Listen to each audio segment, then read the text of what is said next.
This is Call of Duty 4 Modern Warfare. We're here on Xbox Series X.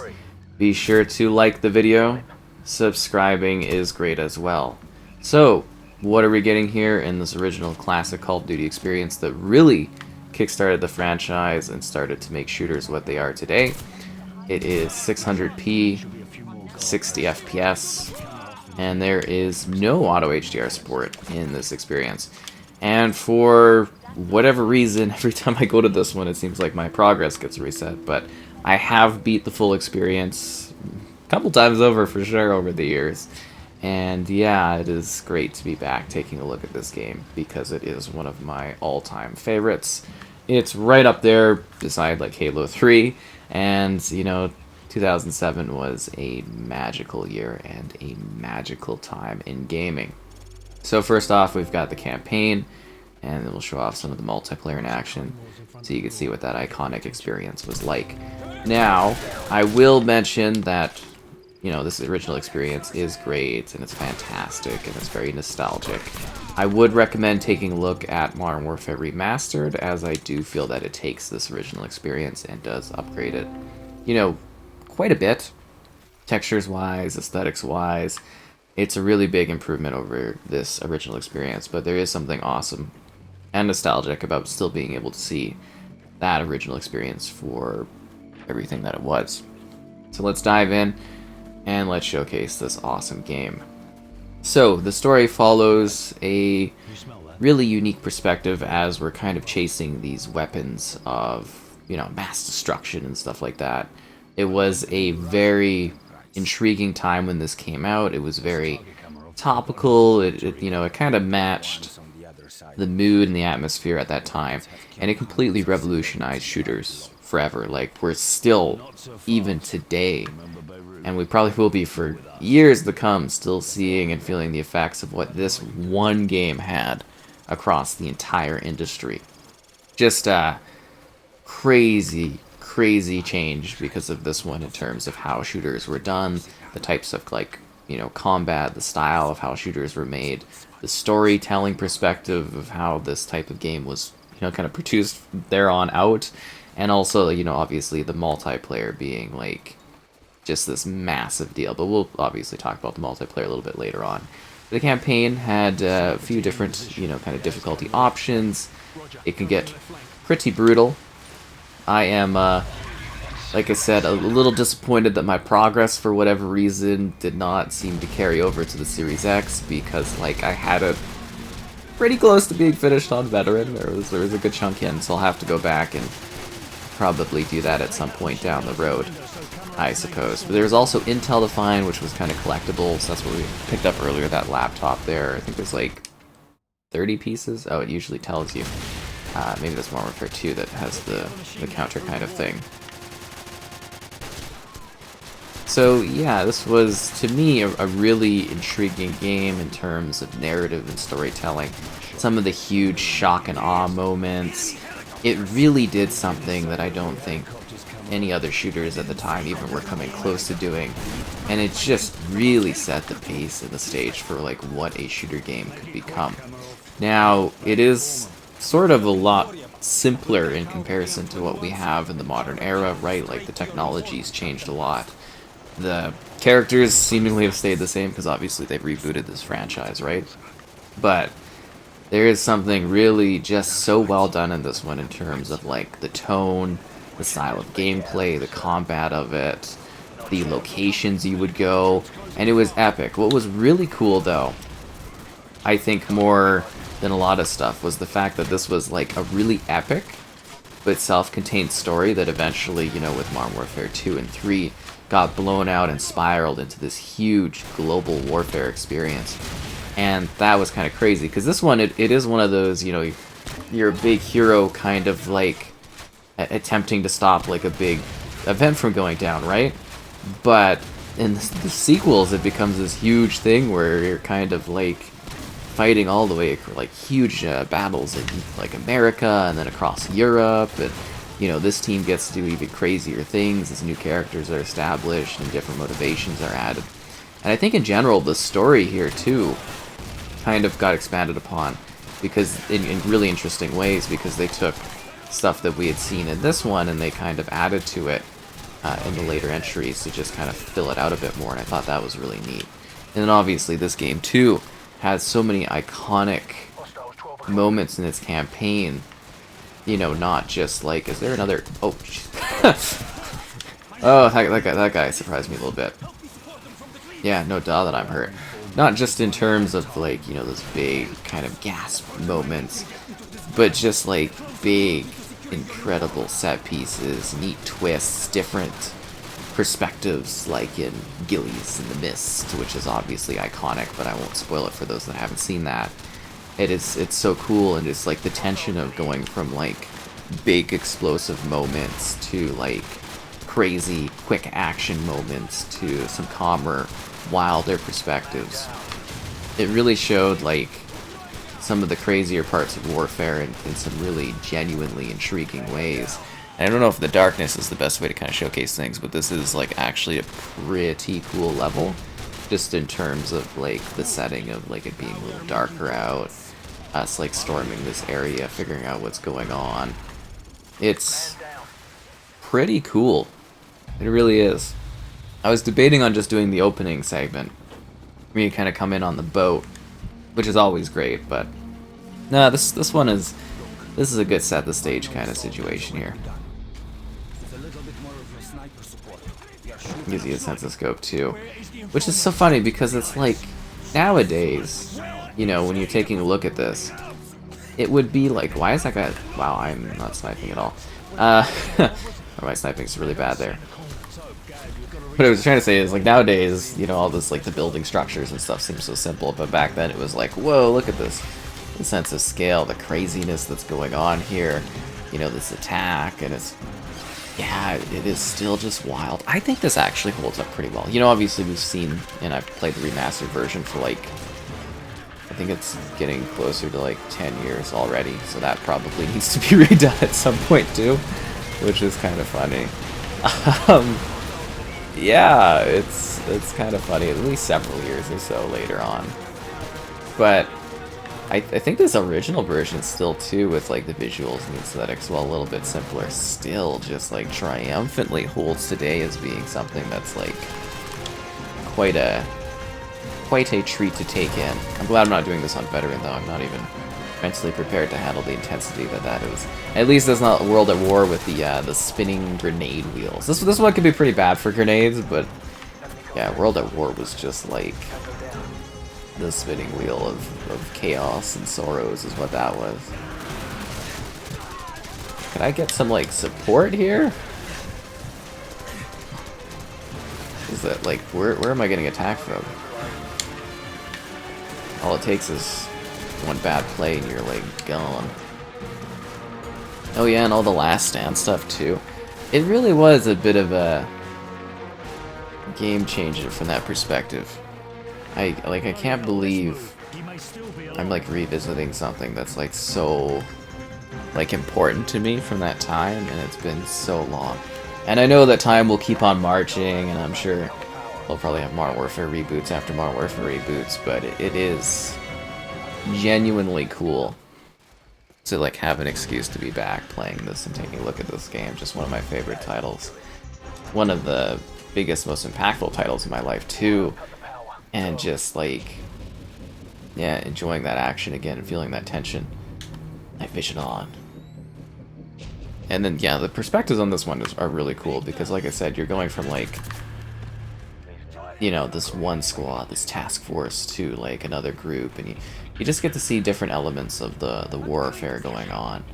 And then they had these like cool night vision, like there's so much good stuff in this game. I could sit here and probably talk about it almost like endlessly because there's just so much good content, so much well-designed set pieces and action. It really just, you could see why it has such a long-term effect to it. You know, it's just such a showcase of technology then, and it continues to resonate so well, at least with me, even today. Ah, Nikolai, look who it is. We found him, and we should probably switch over to the multiplayer portion. I can still fight. Thank you for getting me out of here. So for me, the multiplayer really was just such an iconic part of this game.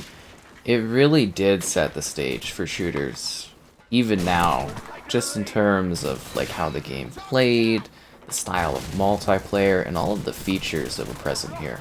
You know, custom classes, prestiging, getting cool gun skins, enjoying, well, this one only had like one DLC map pack, I guess, but it really did create just such a monster of a franchise, not to mention the gritty, dark, intense multiplayer action that was present here that other games just didn't have. You know, you gotta keep in mind at the time, a lot of this era was still largely World War II shooters. So this one really changed things up in some exciting ways.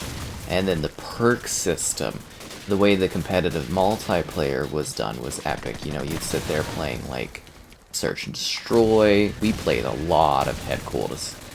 Not to mention small maps like Shipment kind of taking the stage here, and it was such a big deal. And to, again, to not even go like even lightly, this was such a groundbreaking game. Like, it completely changed the way that we play multiplayer games. Even today, we're still, as I had said, literally seeing the effects of this. Our games play fundamentally similar to what this one had to offer, and it's just so neat that even as time goes on, they haven't really reinvented the wheel that much.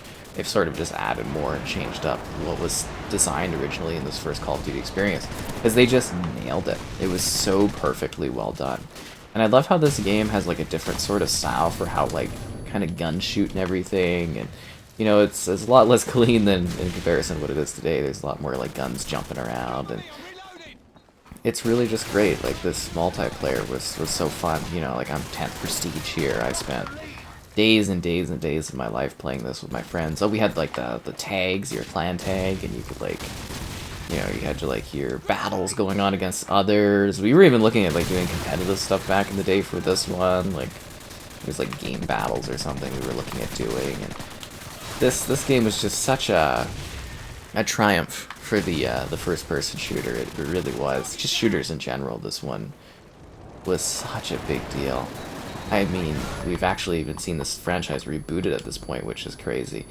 And as I said, Modern Warfare Remastered, I do think, takes this experience and does improve it a lot. It upgrades the maps. It's a big step up for, you know, what this game was. So I would recommend playing that way, but if you do want to experience just this original style, it's definitely worthwhile. Like, it does have like a really nice sort of like gritty aesthetic to it that I think still holds up.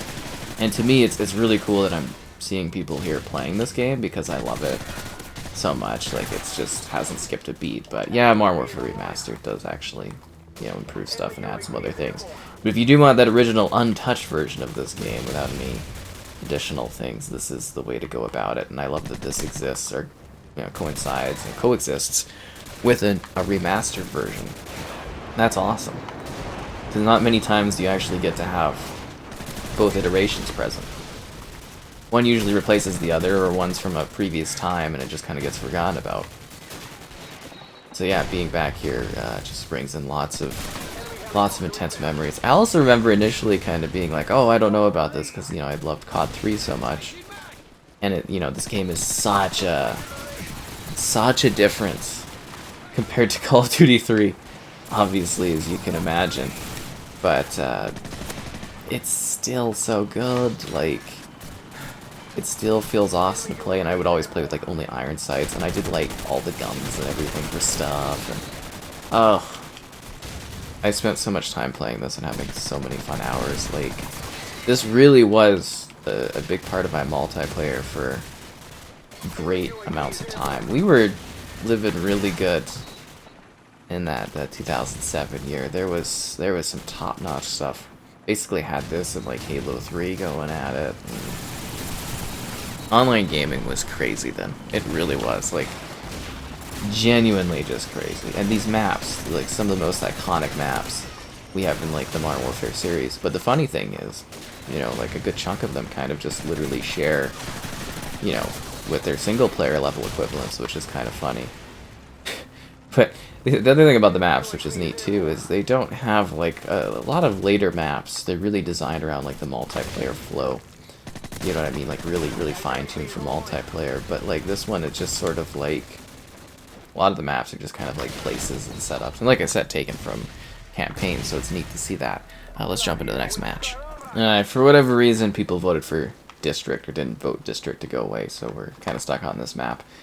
But yeah, let's do it. It's not a terrible level, but it's just like there's so many other maps that I much prefer over this one.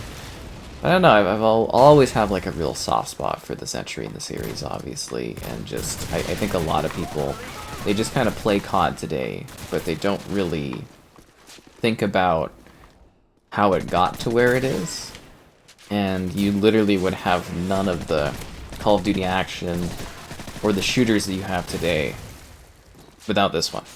That's a good little history lesson, but seriously, this was groundbreaking. It was such a change up for like what a shooter could be. And you know, like I said, Headquarters was like awesome, but Search and Destroy became like such a massive thing out of this one.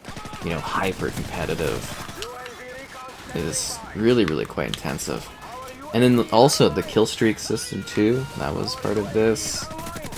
Yeah, there was so much stuff. I think I've gotten almost all of it, but like, yeah, this game was like chock full of like straight up firsts. The amount of like innovation they were doing. I guess you could also say it basically kickstarted games where like the campaign is a part of it, where like the multiplayer is the bigger chunk of it and what keeps players excited and entertained. I'm kind of surprised they didn't do a larger sort of DLC rollout with this one, to be honest.